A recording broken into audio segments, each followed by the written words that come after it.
नमस्कार, future express में आप सभी का स्वागत है। मैं हूं वीरेंद्र कुमार और इंडिसेस पे निफ्टी बैंक पर आपकी अप्रोच क्या हो सेकेंड हाफ के लिए, मतलब 12 से लेकर 3:10 तक के लिए, 3:30 तक के लिए सब पे करेंगे बातचीत। हमारे साथ इस कार्यक्रम में मौजूद रहेंगे आज सौमिल त्रिवेदी।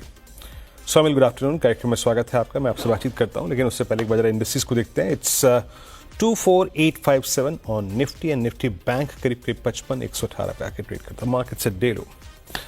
आज आपको याद है सुबह सुबह जब मॉर्निंग कॉल में आशीष और मेरी बातचीत शुरू हुई थी तो मैंने आपको एक बात क्लियर कही थी, दुविधा और डिलेमा जिसे कहते हैं। और एक फैक्टर जो कि थोड़ा सा दिक्कत में हमको डाल रहा है वो है लिक्विडिटी का पैटर्न, कैश का अभाव, एफआईएस का conviction to buy index Nifty रत्ती भर नहीं है। वो आपके सोमवार के स्टैट्स में था, वो आपके शुक्रवार के स्टैट्स में था। एक बात मैंने मॉर्निंग में क्लियरली कही थी कि 25,000, 25,100, 25,200 ये कॉल राइटर्स के बहुत स्ट्रॉन्ग जोन है। और कॉल राइटर्स जब आप कहते हैं तो वो कॉल राइटर्स एफआईआईज थे। उनके स्टैट्स में क्लियरली विजिबल था कि उन्होंने शार्प कॉल राइटिंग की थी 25,1, 25,200 पे। लेकिन ट्रेड लेने के तर्क दो थे, याद रखिएगा। Either we get a dip towards base one और एल्स हम कॉल राइटर्स के जोन में जाके कन्विक्शन के साथ बैठे कि जनाब हम आ रहे हैं, अब आप पीछे हटिए। वैसा नहीं हुआ। देखिए, लेवल था 24,907 और 24,847। इट्स अ टेक्निकल लेवल, क्योंकि बहुत बड़े पुट राइटर्स 25,000 के नीचे थे नहीं, फ्रेंकली स्पीकिंग। बट ये लेवल मैंने पैरेलली ड्रॉ किया था। अब आप पूछेंगे जनाब ये 847,907 कैसे आया? ये पैरेलली ड्रॉ था। अगर ये निफ्टी में आ जाए तो निफ्टी बैंक उस वक्त क्या कर रहा होगा? निफ्टी बैंक मोर और लेस 55,000 और 54,977 के 50 के जोन को टेस्ट कर रहा होगा। और आप जरा एक बार निफ्टी बैंक दिखाइए क्या हो रहा है। बेस वन क्या था? पैरेलली अगर आप देखें तो क्या है वो है बैंक निफ्टी के पुट राइटर्स का जोन, वो है 10 डेमा ऑफ निफ्टी बैंक। मैंने सिंपली आपको एक रणनीति बता दी। Whatever is the stats, इस वक्त के स्टैट्स आपके स्क्रीन पे आएंगे। 847, 24,847 को मैं एक बार के लिए बाय करूंगा। जरा प्लीज स्टैट्स लेके आइए। कॉल राइटर्स बहुत एग्रेसिवली प्रिपेयर कर रहे हैं ग्रिप लेने के, इनफैक्ट ले भी चुके हैं। Look at outstanding Y at 25,000, look at outstanding Y at 24,900। तो एक रिवर्सल ट्रेड यहां से स्लाइटली इंट्राडे ओवरसोल्ड ट्रेजेक्टरी से बनता है एग्जैक्टली 24,847 की ट्रेजेक्टरी। दो बातें, मेरा कारण क्या है, मेरा बेस वन, और दूसरा कि आपका निफ्टी बैंक रिट्रेस होके एग्जैक्टली 55,000 के पुट राइटर्स के जोन को छूता हुआ। दो चीजें हैं जो इस पुल बैक को खत्म कर सकती हैं। अगर हम किसी भी तरह से 24,800 के जोन को तोड़ दें तो इस ट्रेड से हम बाहर निकल जाएंगे, या फिर बैंक निफ्टी वो 54,950 के जोन को तोड़ दे जो कि निफ्टी बैंक का बेस वन है, तब हम बाहर निकल जाएंगे। बट एट 24,864, एट 847 मैं एक पुल बैक ट्रेड की अपेक्षा करता हूं। यहां पे a slightly oversold trajectory in intraday charts. और ये पुल बैक कहां तक? पॉसिबली निफ्टी के चार्ट लेके आइए। मैं क्या मान रहा हूं कि एक बार के लिए इंट्राडे में ये हल्के से 24,900 और 25,000 के कॉल राइटर एक बार ट्रैप हो गए। A swing towards 25,040, 25,060 looks possible as per this data. तो मेरा रिस्क रिवॉर्ड रेशियो देखते हुए मैंने अपने व्यू को यहां पे एक्सप्रेस कर दिया। निफ्टी बैंक लेके आई। निफ्टी बैंक के व्यू में कोई परिवर्तन नहीं, ठीक है। जब स्टैट्स आएंगे मेरे को पक्का मालूम है 55,000 का पुट राइटर एग्जिट कर रहा होगा। लेके आइए जरा स्टैट्स, एक बार स्टैट्स लेके आइए। 55,000 का पुट राइटर 101% एग्जिट मार रहा होगा। ये देखिए 3.5 लाख शेयर कम हुआ है, but still that outstanding OI is huge and specially considering the fact, एक बात को मद्देनजर रखते हुए कि आपका 10 डेमा जस्ट उसके नीचे अलाइंड है। तो मेरे लिए वो ट्रेड जोन अभी भी निफ्टी बैंक का क्लोजर टू बेस वन एक बाय जोन होगा। एग्जिट कहां करना है? Look at call writers at 55,500, 95,000 call बिकी, 16 लाख आउटस्टैंडिंग वाई। तो RS1 के आसपास उस ट्रेड को जरूर अवश्य प्रणाम करेंगे। ठीक है, ये अगर आपके पास थोड़ा सा रिस्क लेने की क्षमता है, सिर्फ उसी केस में अगर आप देखें, ये रिवर्सल की मैंने बात की है। बट सेलिंग प्रेशर बहुत है, इसमें कोई राय नहीं है। जस्ट इंट्राडे ओवरसोल्ड ट्रैजेक्टरी से एक पुल बैक की बात मैं कर रहा हूं। सोमिल, गुड आफ्टरनून कार्यक्रम में स्वागत है। ये मेरा व्यू था और अब आपके व्यू की बात करते हैं। मैं थोड़ा सा, अगर आप देखें, रिस्क लेने के मूड में था, तभी मैंने टिप्पणी करी। आपका व्यू क्या है इस वक्त? मेरा व्यू भी ऑलमोस्ट सिमिलर है। बाय ऑन डिक्लाइंस की ही स्ट्रैटेजी रखनी चाहिए इस समय। एक फ्लैग पैटर्न बन रहा है इस समय। मार्केट 20 और 40 आवरली मूविंग एवरेज के बीच में ट्रेड हो रहा है।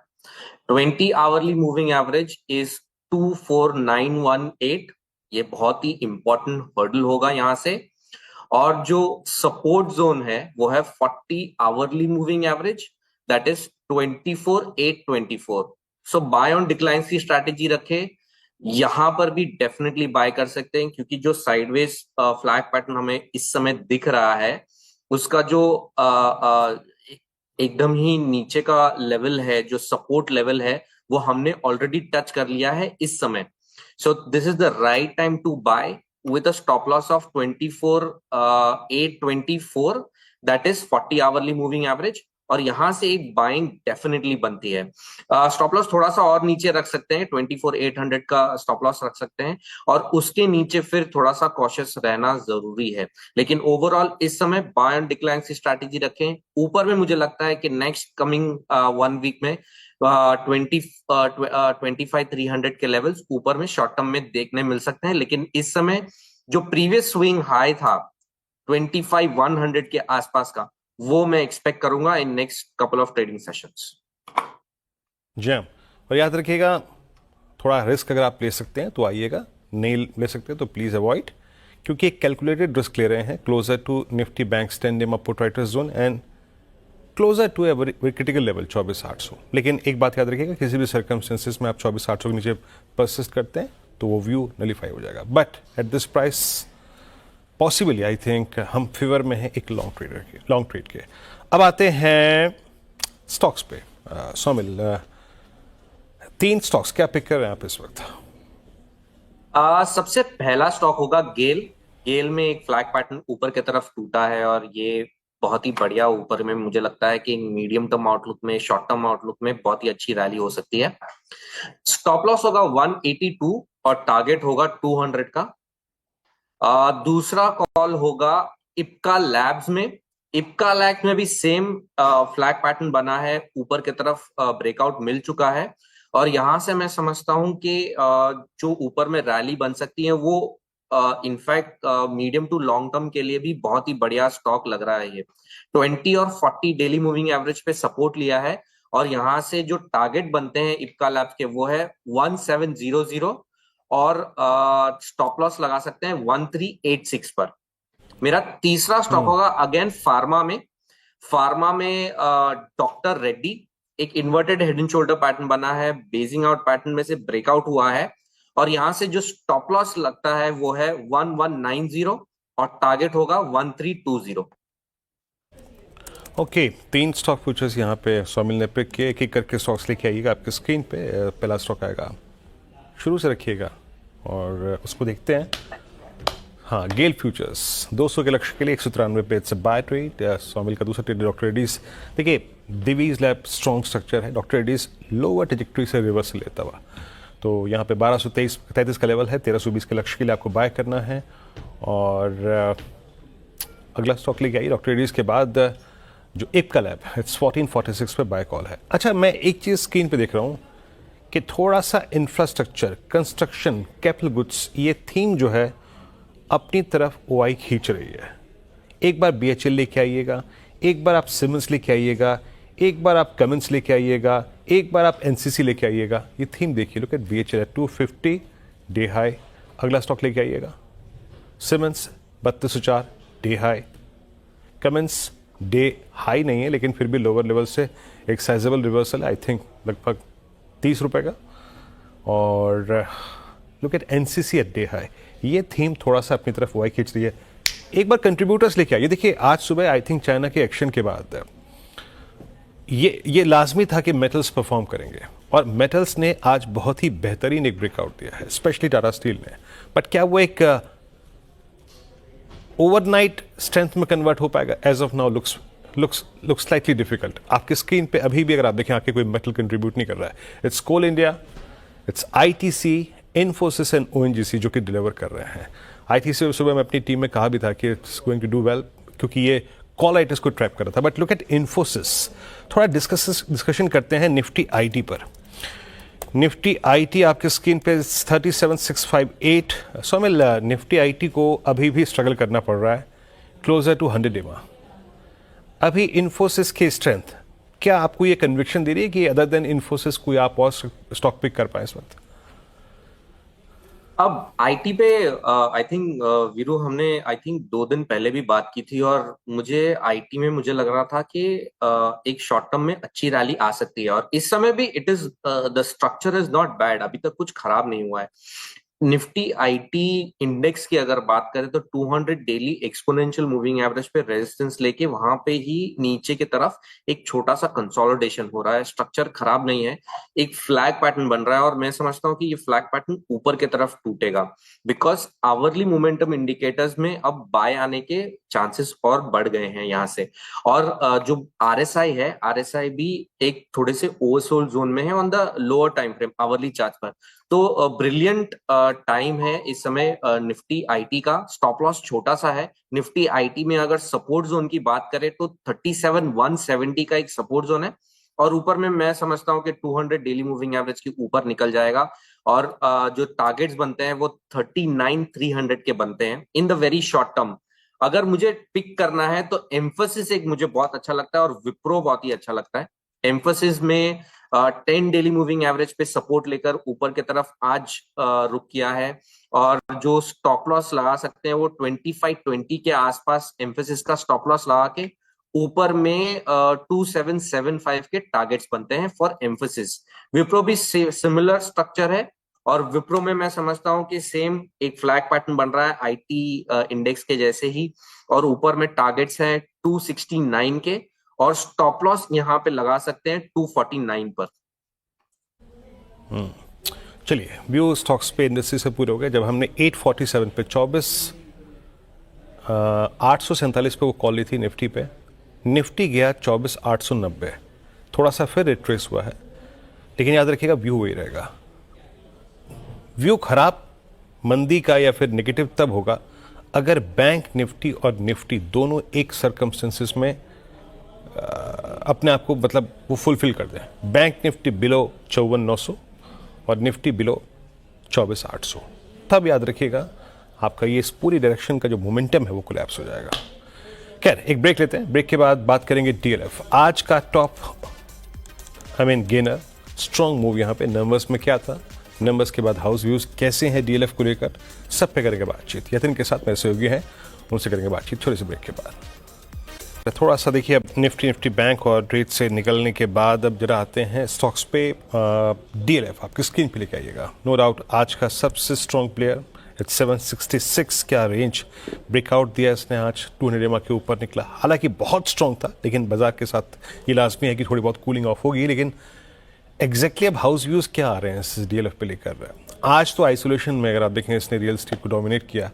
Yatin, good afternoon. क्या टेक्स क्या आए हैं अब डीएलएफ पे एग्जैक्टली इस प्राइस पे अब? जी, आफ्टरनून वीरू। और देखिए, डीएलएफ की बात करें तो इंटरडे में 5% की काउंटर में तेजी थी। जेफरीज में खरीदारी की जो एडवाइस है वो 1,000 रुपये के टारगेट वाली है, और मॉर्गन स्टैनली ओवरवेट है काउंटर पे 910 के टारगेट के साथ। हालांकि नोमुरा की न्यूट्रल कॉल आ रही है। अगर हम नोमुरा की बात करें तो अनुमान के हिसाब से Q4 नतीजे उनको लगे, हालांकि कैश पोजीशन इनको बेहतरीन लग रही है, जो कि 6,800 करोड़ रुपए पे अभी आ रही है। मॉर्गन स्टैनली को लगता है कि अनुमान से बेहतर Q4 के नतीजे हैं। डिविडेंड की बात करें या पी रेशियो की बात करें, यहाँ आपको अभी भी काफ़ी ज़्यादा एक्सपेक्टेशन रखनी चाहिए, ऐसा मॉर्गन स्टैनली का मानना है। और जेफरीज को लगता है कि Q4 में मजबूती डीएलएफ की सेल्स में और प्री सेल्स में कायम है, और कहीं ना कहीं जो लग्जरी प्रोजेक्ट्स हैं आगे जाके एनसीआर रीजन के आसपास, इससे कंपनी को ज़्यादा फायदा होता हुआ नजर पड़ेगा। इनफैक्ट इनको लगता है कि जो लग्जरी प्रोजेक्ट्स हैं इनमें से 2,000 करोड़ का जो प्री सेल हुआ है वो आगे जाके ग्रोथ को सपोर्ट करने में सक्षम रहेगा। तो ये है व्यू इस वक्त जेफरीज का डीएलएफ पर करीब करीब 2000 से ज़्यादा के पीसेस, मतलब ये उन्होंने उल्लेख किया जो डेवलपमेंट्स हैं उस पर। ये बहुत बहुत शुक्रिया। और एक बार सारे हाउस व्यूज़ पे रोटेट करेंगे स्क्रीन पे, तब तक मैं डीएलएफ पे डिस्कशन करता हूँ सौमिल से। सौमिल, डीएलएफ पे आपका टेक क्या है? It's a clear cut I think intraday strength. अब क्लोजिंग बेसिस पर ट्रांसलेट होगी कि नहीं होगी मेरे को नहीं मालूम, बट क्लियरली 200 के ऊपर सस्टेन करता हुआ आपका टेक इस वक्त डीएलएफ पे? डेफिनेटली पॉजिटिव है डीएलएफ पे। इनफैक्ट बहुत सारे reality stocks, Oberoi reality, Godrej properties, ये सारे ही बहुत ही अच्छे लग रहे हैं। डीएलएफ में 200 डे, जैसे आपने कहा, 200 डेली एक्सपोनेंशियल मूविंग एवरेज के ऊपर सस्टेन हो रहा है आफ्टर अ लॉन्ग टाइम। यहाँ पर जो क्लोजिंग मिल रही है वो इटसेल्फ इज वेरी गुड। अगर इंट्राडे में ऊपर की तरफ इस समय क्लोजिंग मिलती है कि नहीं मिलती है, दैट इज सेकेंडरी, बट अगर ये 200 डेली एक्सपोनेंशियल मूविंग एवरेज के ऊपर क्लोजिंग मिल रही है, that itself is a very good sign. यहां से मैं समझता हूं कि मीडियम टर्म आउटलुक में भी 830 के आसपास के लेवल्स देखने मिल सकते हैं इन डीएलएफ। और यहां से अगर कंसोलिडेशन होता भी है तो यहाँ 200 daily exponential moving average will be a very crucial support which is around 740 के आसपास। तो यहाँ पे अगर कंसोलिडेशन होना है तो कंसोलिडेशन होके फिर से ये रैली ऊपर की तरफ जाएगी। And medium term outlook, short term outlook will remain positive for DLF. Okay, DLF पे आपका ठीक है। एक काम करते हैं, एक ब्रेक लेते हैं। ब्रेक के बाद जब लौट के आएंगे तो थोड़ा बात करेंगे आज के सस्ता ऑप्शन ट्रेड पे। निफ्टी बैंक, एक बात बताऊं मैं आपको, सही लग रहा है इस वक्त।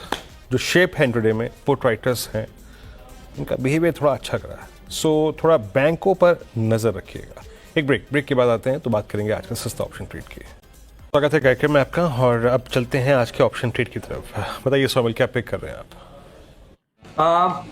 इस समय निफ्टी बहुत ही क्रूशियल सपोर्ट पे और बहुत ही अच्छा पॉइस्ड है, तो यहां से मैं कॉल ऑप्शन निफ्टी में लेना चाहूंगा। इस समय चल रहा है 170 टू 173 के आसपास। स्ट्राइक प्राइस है 24,800 का। इसी वीक का एक्सपायरी है 22 ऑफ मई। स्टॉप लॉस होगा 112 जो प्रीवियस स्विंग लो है, और टारगेट होगा 300 का, क्योंकि मैं एक ब्रेकआउट एक्सपेक्ट कर रहा हूं फ्रॉम हियर। ओके, मीनवेल एक चीज और बोल दूं मैं, ये तो ट्रेड हो गया 24,800 का कॉल।